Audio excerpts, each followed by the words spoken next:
Machiavelli at work. Clinical Machiavellianism, applied, a field test on a real office problem, is the relentless pursuit of success, the climb up the ladder, the very thing that quietly erodes our peace of mind, leaving us with a gnawing emptiness even at the summit.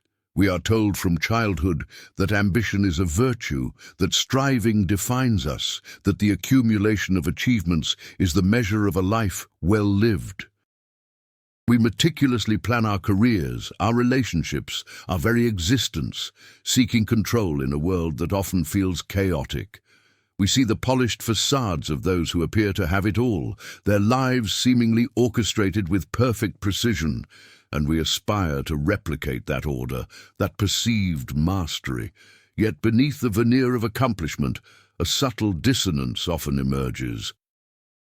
The thrill of reaching a goal quickly fades, replaced by the anxious anticipation of the next challenge, the next benchmark to conquer.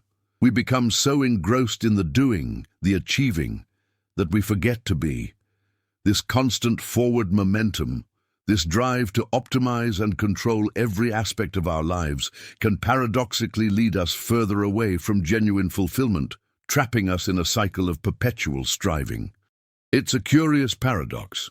The very tools we employ to build a better life can, if wielded without introspection, dismantle the foundations of our inner well-being. We are, in essence, constantly engaged in a grand experiment, a field test of our own design, where the variables are our desires, our efforts, and the unpredictable currents of reality.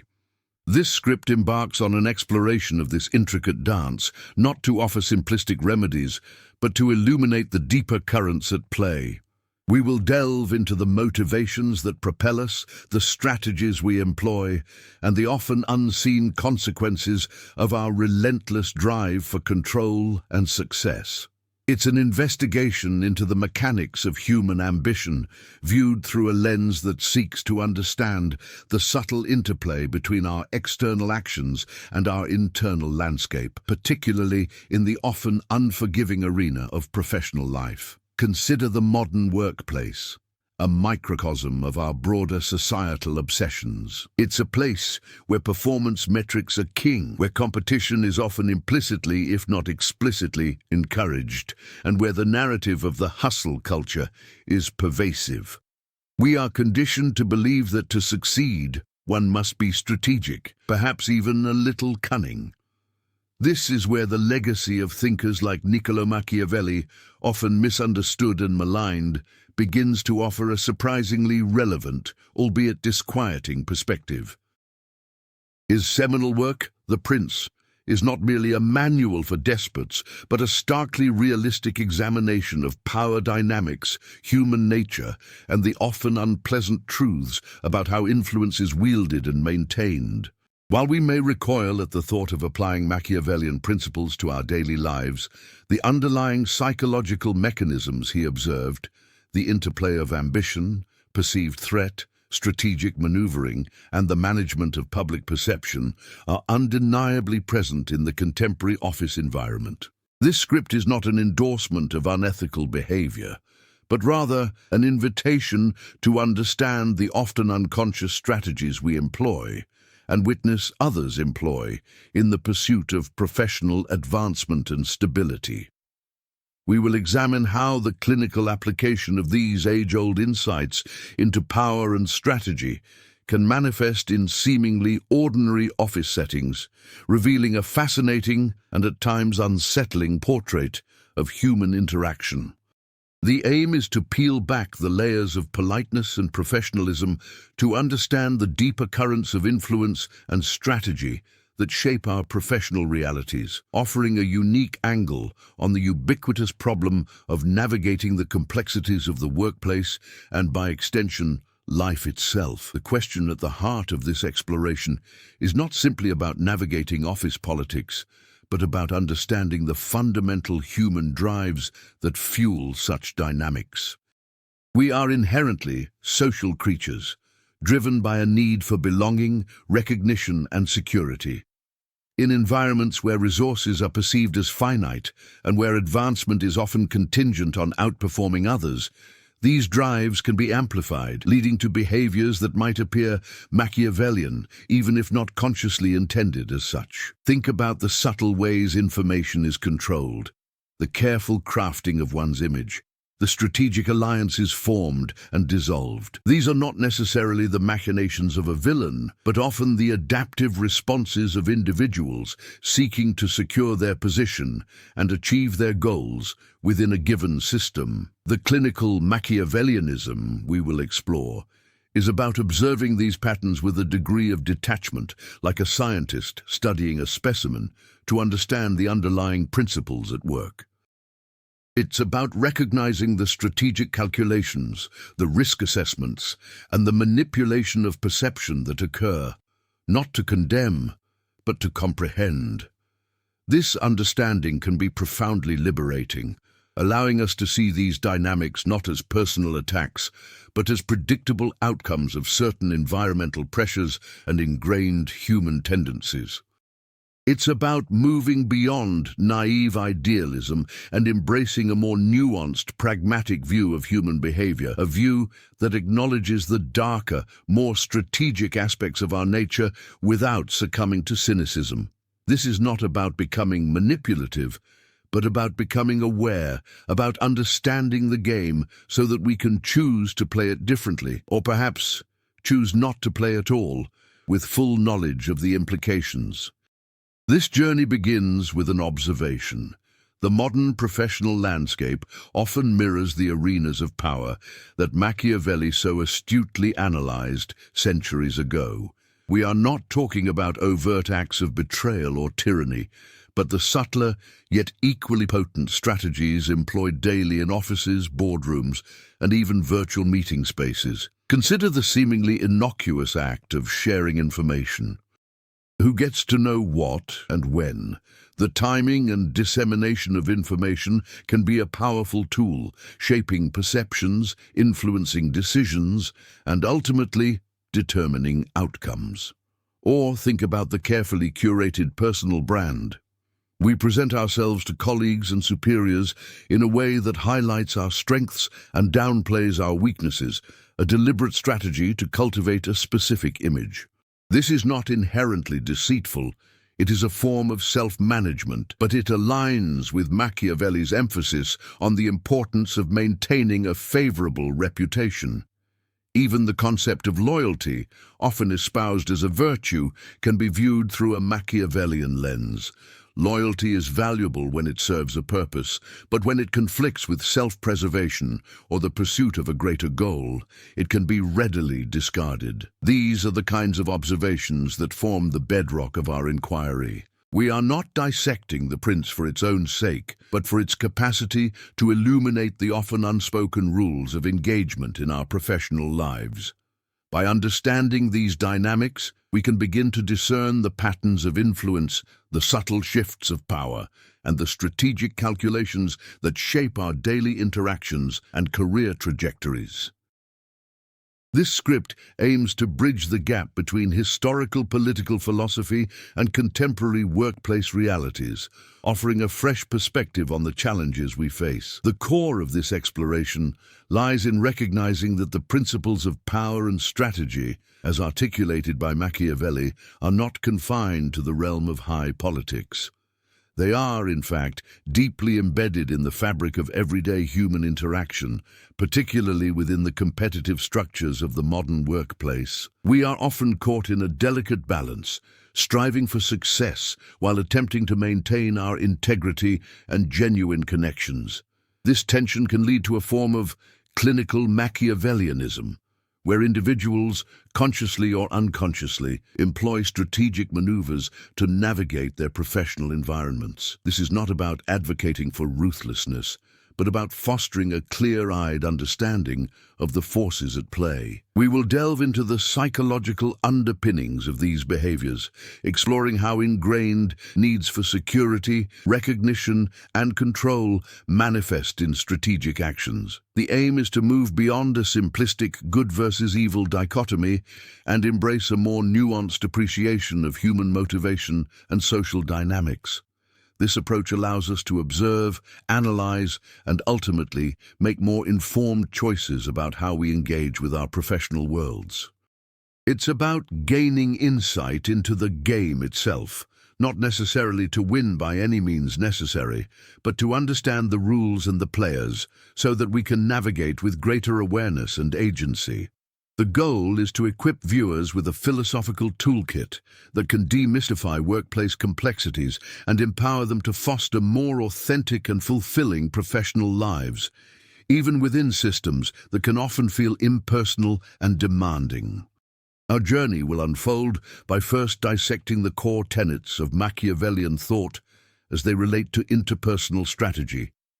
Then, examining how these principles manifest in contemporary office settings through relatable scenarios and case studies. We will then explore the psychological motivations that drive individuals to adopt such strategies, drawing parallels with concepts from modern psychology. Subsequently, we will consider the ethical implications and potential costs of such approaches, both for the individual and for the collective. The ultimate aim is to foster a deeper understanding of the subtle interplay between power, strategy, and human nature in the professional sphere, leading to a more informed and empowered approach to navigating our careers and relationships. This is an invitation to look behind the curtain, to understand the mechanics of influence, and to reflect on our own roles in this intricate dance of professional life. The Machiavellian approach, when translated to the modern office, often manifests as a sophisticated form of impression management. This goes beyond mere politeness. It involves a calculated orchestration of one's public persona. Think of the individual who consistently arrives slightly later than their peers, but only after a critical deadline has been met, thereby projecting an image of being indispensable, yet not slavish to the clock. Or consider the colleague who meticulously documents their contributions in email chains, not just for clarity, but to create an irrefutable record of their efforts, a subtle but powerful defense against potential oversights or credit stealing. This isn't about fabricating achievements, but about strategically framing one's work and presence to maximize perceived value and minimize perceived vulnerability. It's the art of making one's contributions visible at precisely the right moments, ensuring that credit is attributed where it is most beneficial and that potential criticisms are preemptively addressed or deflected. The goal is to cultivate an aura of competence and reliability, often by anticipating and mitigating potential threats to one's standing before they even fully materialize. This requires a keen understanding of organizational dynamics and a predictive grasp of how actions and communications will be interpreted by those in positions of influence. Furthermore, consider the role of information asymmetry in professional settings. Machiavelli himself stressed the advantage of knowing more than your adversaries. In an office context, this translates to the strategic hoarding or selective dissemination of knowledge. Imagine a team member who, through diligent research or keen observation, uncovers a critical piece of information about an upcoming project change or a competitor's weakness. Instead of immediately broadcasting this discovery, they might leverage it strategically.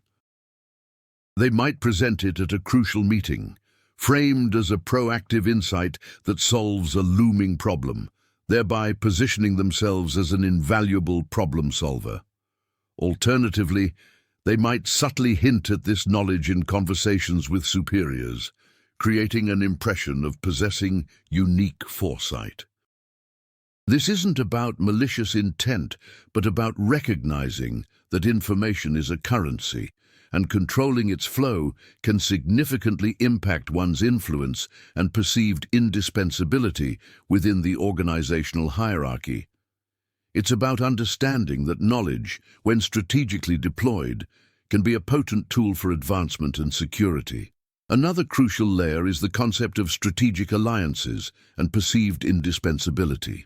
Machiavelli advised princes to cultivate the favor of their subjects. In the workplace, this can translate into building carefully chosen relationships. It's about identifying key stakeholders, influential colleagues, supportive managers, or individuals with access to critical resources, and cultivating rapport with them. This doesn't necessarily mean forming deep friendships, but rather establishing a network of mutual benefit. The individual might consistently offer assistance to a particular department, provide valuable insights to a rising star, or ensure that their own contributions are visibly aligned with the goals of powerful individuals. The underlying principle is to become too valuable, too interconnected, to be easily sidelined or dismissed. When one's contributions are woven into the fabric of multiple successful projects or are consistently aligned with the objectives of influential figures, it creates a form of organizational stickiness that enhances job security and opens doors to further opportunities. This strategic networking is less about personal affection and more about a calculated investment in one's professional ecosystem. Conversely, the application of Machiavellian principles often involves a subtle form of risk mitigation through calculated ambiguity. Machiavelli understood that a ruler should avoid being hated. In the office, this translates to avoiding definitive stances on contentious issues unless absolutely necessary, or framing one's position in a way that appeals to multiple factions. Consider the individual who, when faced with a divisive departmental debate, offers a balanced perspective that acknowledges the validity of opposing viewpoints, perhaps suggesting a pilot program or a phased approach. This allows them to remain neutral while appearing thoughtful and considerate, thus avoiding alienating any particular group. Such ambiguity can be a powerful shield, deflecting criticism and allowing one to observe the unfolding dynamics before committing to a course of action. It's a way of navigating treacherous waters by appearing to steer a steady course, even when the underlying currents are complex and potentially dangerous, thereby preserving one's own stability and reputation. Building on this, however, is the often overlooked aspect of managing perceptions of competence versus actual capability. Machiavelli emphasized the importance of appearing to possess certain virtues, even if one doesn't always embody them. In a professional context, this can manifest as a focus on projecting confidence and certainty, even when experiencing doubt. It involves communicating decisively, offering solutions rather than problems, and projecting an image of unflappable competence. This doesn't mean outright deception, but a strategic presentation of one's abilities. For instance, a team member might volunteer for a challenging task, not necessarily because they are supremely confident in their ability to execute it flawlessly, but because taking on such a challenge and projecting an air of control can significantly enhance their reputation, potentially leading to greater support or resources being allocated. The visible act of confidently tackling a difficult assignment can, in itself, be a powerful strategic maneuver, shaping how their capabilities are perceived by others. Consequently, this strategic approach often involves a deep understanding of timing and opportunity. Machiavelli spoke of seizing the opportune moment. In the workplace, this means recognizing when to speak up, when to act, and when to remain silent. It's about observing the rhythm of the organization, understanding the political climate, and identifying windows of opportunity. For example, a well-timed suggestion during a brainstorming session or a proactive offer of assistance just as a project is facing a critical juncture can have a disproportionately positive impact. This requires a level of situational awareness and a willingness to act decisively when the conditions are favorable. It's about being prepared, observant, and ready to leverage a perceived opening to advance one's goals or enhance one's standing within the professional environment. Beyond the strategic deployment of information and image, A subtler yet equally potent Machiavellian tactic in the modern office involves the cultivation of perceived indispensability through specialized yet non-threatening expertise. This isn't about becoming the indispensable technical guru whose skills are so arcane that no one else can replicate them, as that can breed resentment or fear of replacement. Instead, it's about developing a niche expertise that is highly valued, consistently useful, and demonstrably beneficial to the team or organization, yet presented in a way that doesn't challenge the authority or competence of others.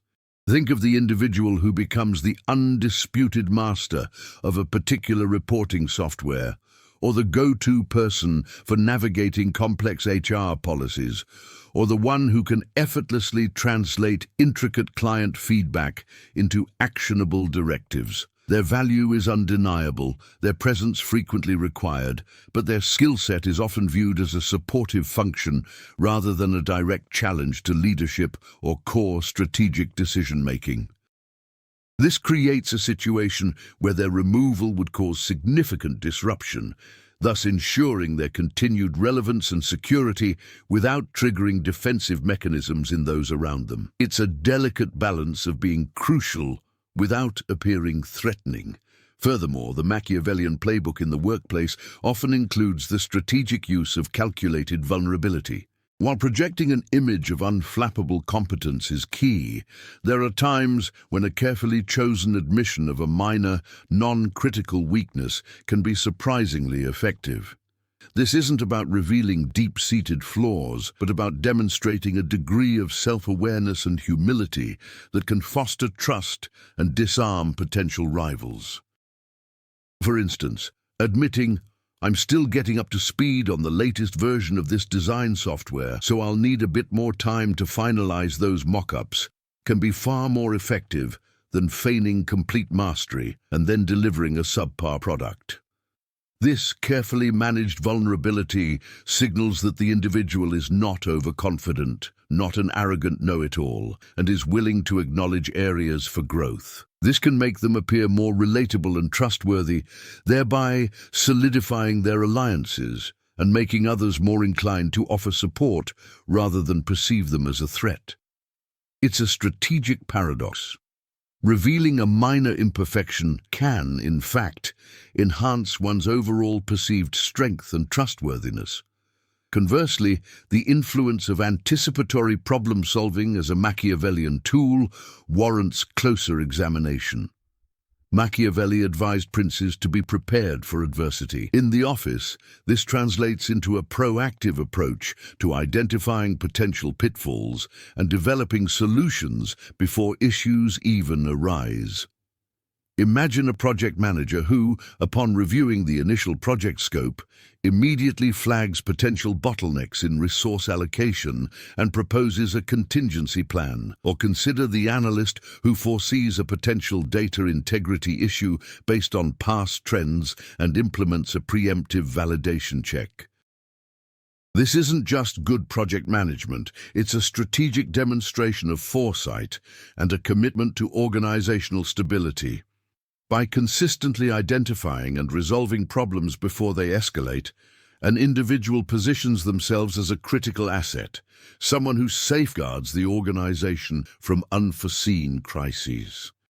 This proactive stance can build significant credibility and secure a reputation for reliability, making others more dependent on their judgment and less likely to question their position. Another critical aspect is the art of subtle delegation and empowerment. Machiavelli understood the importance of having capable subordinates to execute one's will. In a modern office, this can be a powerful tool for influence. Instead of directly taking on every task, a strategically minded individual might identify a promising junior colleague and subtly delegate aspects of a project to them, providing guidance and support. This not only frees up their own time to focus on higher-level strategic tasks, but also cultivates loyalty and a sense of obligation in the delegatee. The junior colleague, feeling empowered and mentored, is likely to become an advocate for the delegator. This creates a ripple effect of influence, expanding one's reach and impact without direct personal involvement in every operational detail. It's a way of multiplying one's effectiveness by strategically investing in and leveraging the capabilities of others, thereby building a network of support and ensuring that tasks are completed efficiently, often under one's indirect guidance. Finally, consider the impact of framing challenges as opportunities for collective growth. Machiavelli's advice often centered on maintaining stability and control. In a contemporary setting, this can be achieved by skillfully reframing difficult situations or setbacks not as failures, but as valuable learning experiences that benefit everyone involved. When a project encounters unexpected hurdles, rather than dwelling on blame, an individual might initiate a lessons learned session, focusing on how the team can adapt and improve for future endeavors. This approach not only diffuses potential conflict and fosters a more positive team dynamic, but also positions the individual as a forward-thinking leader who prioritizes long-term development over short-term blame. By consistently guiding conversations towards constructive outcomes and emphasizing shared progress, such individuals build a reputation for wisdom and resilience, making them indispensable in navigating the inevitable ups and downs of organizational life. This strategic positivity, rooted in a pragmatic understanding of human psychology, can be a powerful tool for influence and career advancement. The subtle art of managing expectations is another cornerstone of Machiavellian practice in the professional arena. Distinct from simply projecting competence, it involves a deliberate shaping of what others anticipate from you, often by setting achievable targets and consistently exceeding them, thereby establishing a baseline of reliable performance. This contrasts with overpromising and under-delivering, a common pitfall that erodes trust. Consider the project lead who, when asked about a completion date, provides a realistic, perhaps even slightly conservative estimate, then diligently works to deliver ahead of schedule. This creates a powerful impression of efficiency and reliability. The psychological impact is profound. Colleagues and superiors learn to expect a certain level of delivery, and when that expectation is surpassed, it generates goodwill and strengthens the individual's reputation. It's a quiet strategy, less about grand pronouncements and more about consistent, dependable execution that subtly recalibrates the perception of one's capabilities.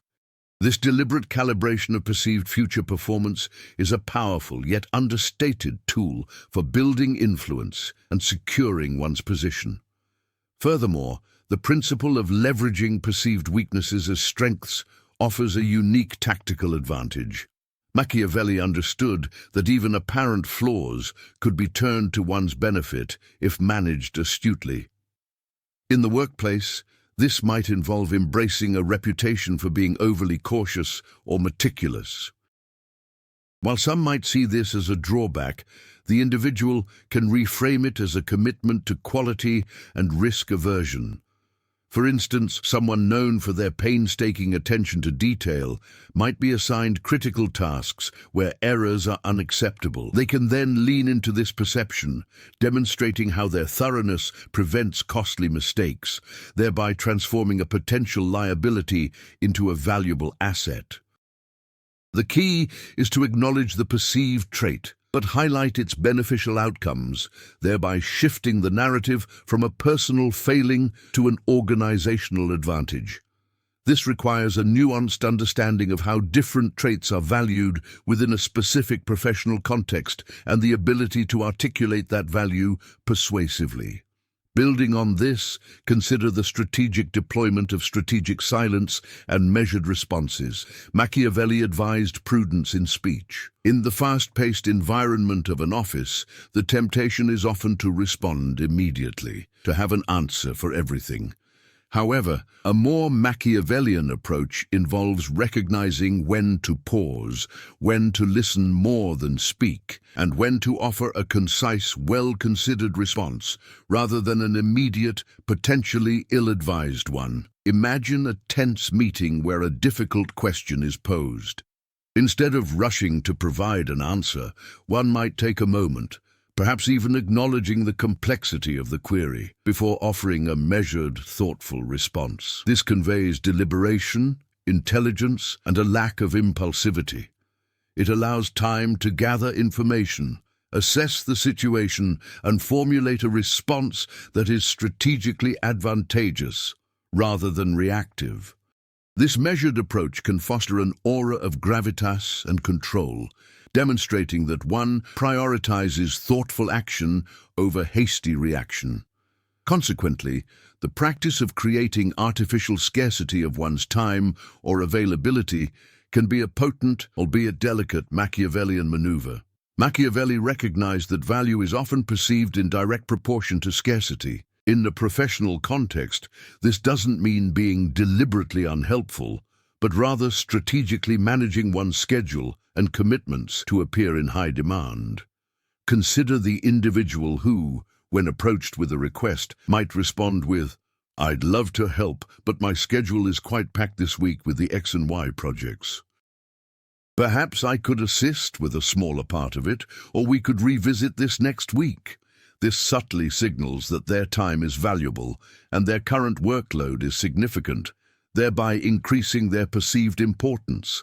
It's a way of signaling that one's expertise and attention are sought-after commodities, which can enhance their standing without overtly boasting or neglecting their responsibilities. This requires careful calibration to avoid appearing uncooperative or arrogant. Conversely, the effective implementation of indirect influence through the cultivation of opinion leaders offers a powerful, less overt strategy. Machiavelli understood that controlling the narrative was crucial. In the modern workplace, this can be achieved by identifying individuals who are highly respected and influential among their peers, the informal opinion leaders, and subtly aligning oneself with them or providing them with valuable insights. By ensuring that these key individuals perceive you favorably or are privy to your valuable contributions, you can leverage their influence to shape broader perceptions within the team or department. For instance, sharing a particularly insightful piece of data or a well-researched perspective with a respected colleague, who then disseminates it, can have a far greater impact than direct communication. This indirect approach allows one to shape the organizational discourse and build a positive reputation through the endorsement and amplification of trusted voices, thereby achieving influence without the need for direct assertion. The Machiavellian strategist in the modern office often masters the subtle art of information curation and controlled narrative dissemination.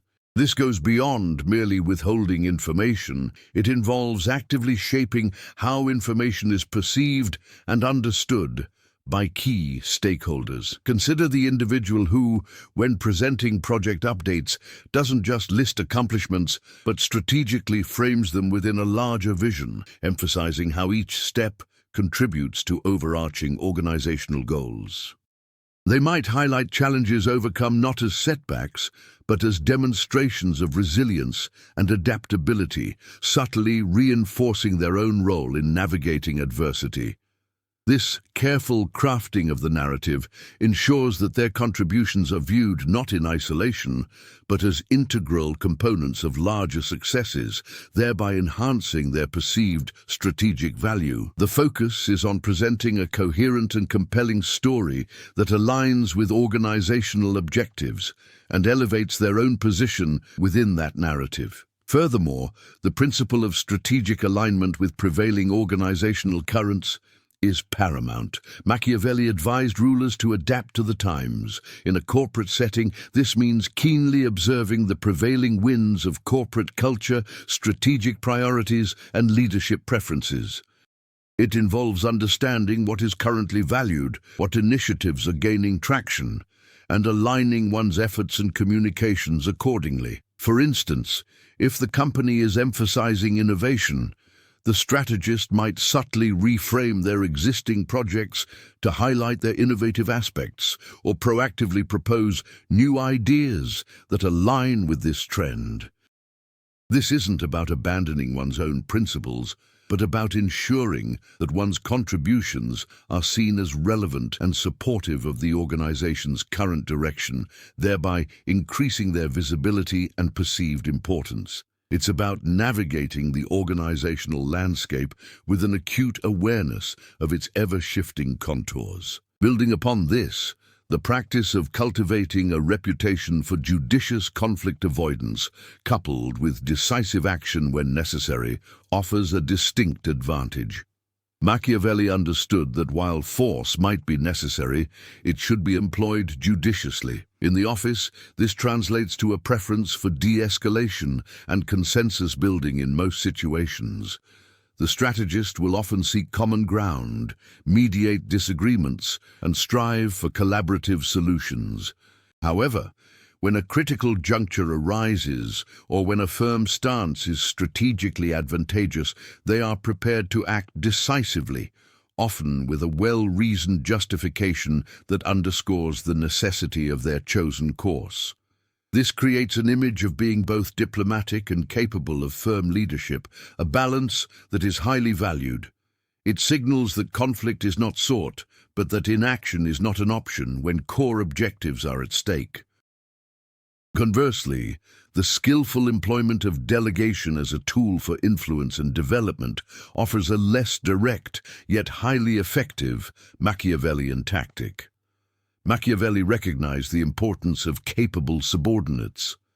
In the modern workplace, this involves identifying promising individuals and entrusting them with responsibilities that stretch their capabilities while providing subtle guidance and support. This not only frees up the strategist's own time to focus on higher-level initiatives, but also cultivates loyalty and a sense of obligation in those they empower.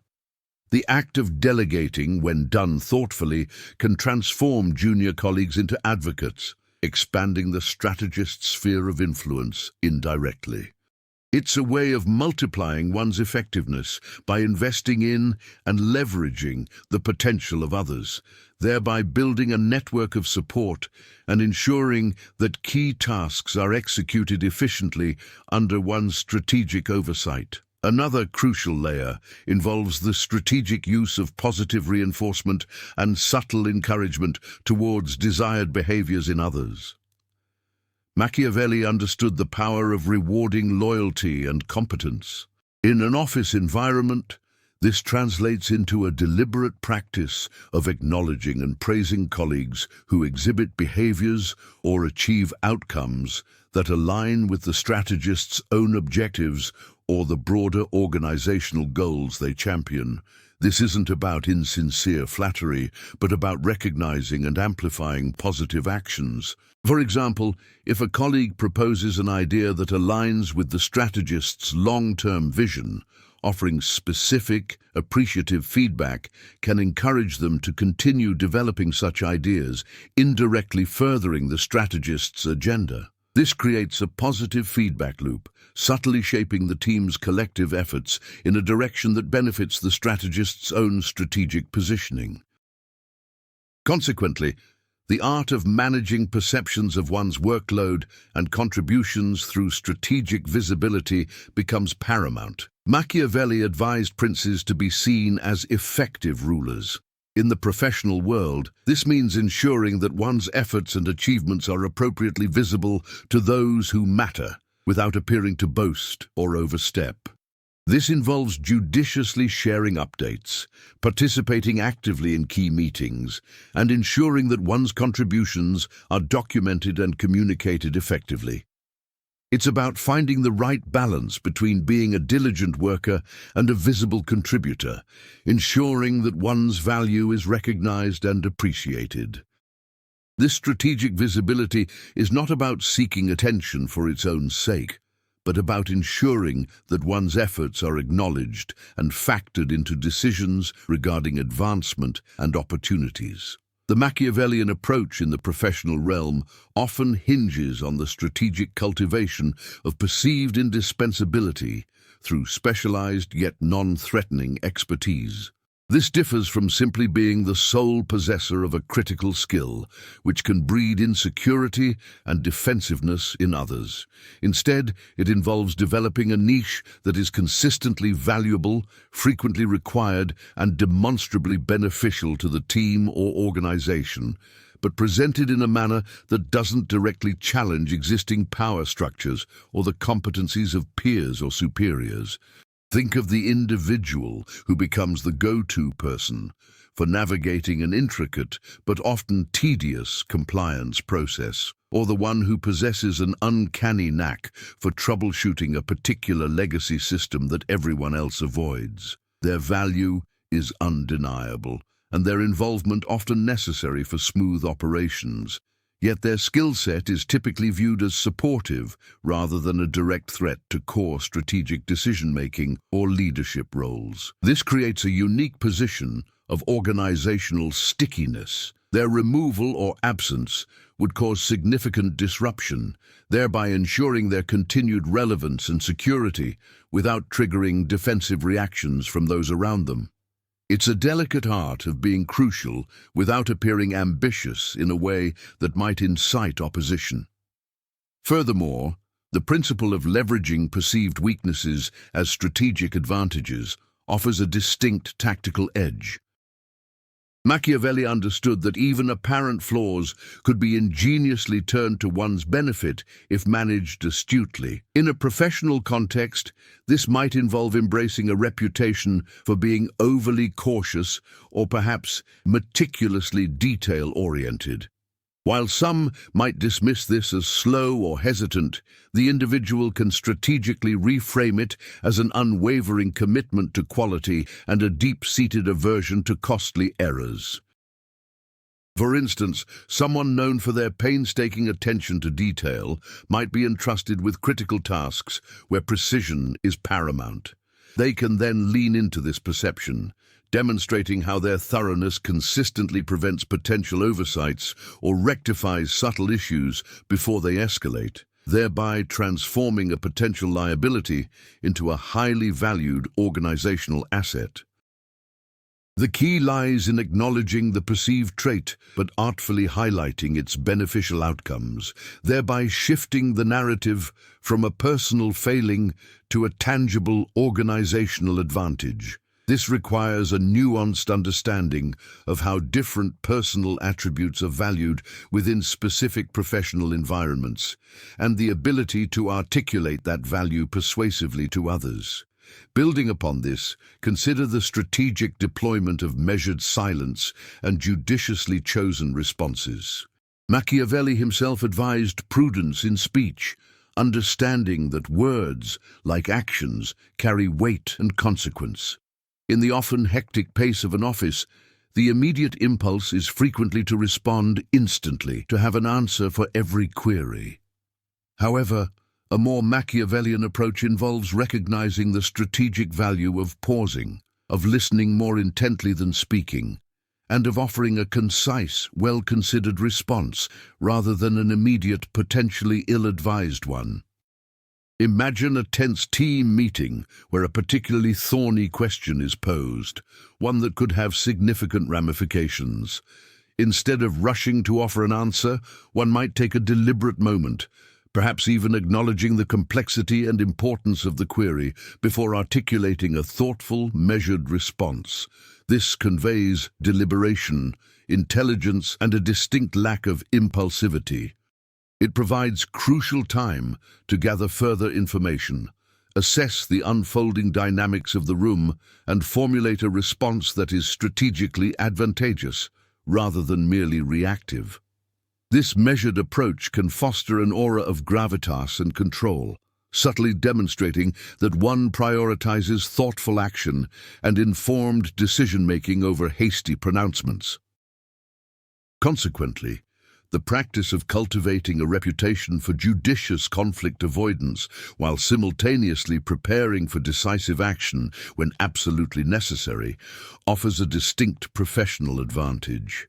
Machiavelli understood that while the use of force might be unavoidable at times, it should always be employed with careful consideration.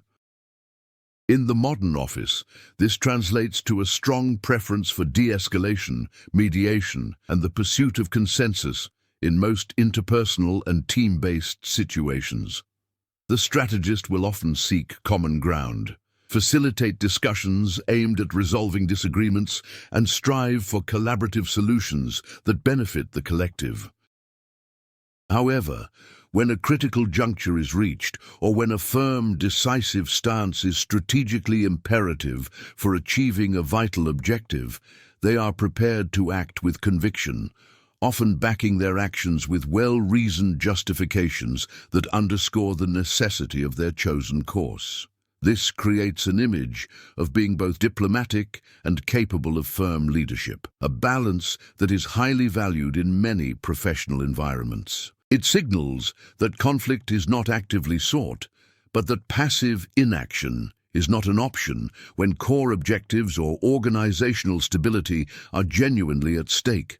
Conversely, the skillful employment of delegation as a nuanced tool for influence and developmental leverage presents a less overt yet highly effective Machiavellian tactic. Machiavelli recognized the critical importance of having capable subordinates to execute one's will effectively.